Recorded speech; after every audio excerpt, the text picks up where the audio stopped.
I co-curated the exhibit at the Jewish Museum with Jeffrey Chandler, whose name you may know. He's a Yiddishist and a historian of Jewish media and so on.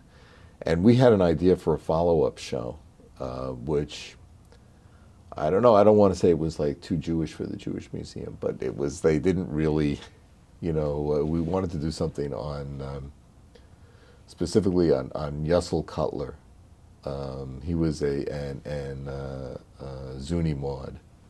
They were Yiddish artists, bohemians, and they had a puppet show that they did in the 20s and into the 30s, and it involved, like a kind of artsy Catskill retreat. I mean, there was in other words, these guys were sort of at the center of a kind of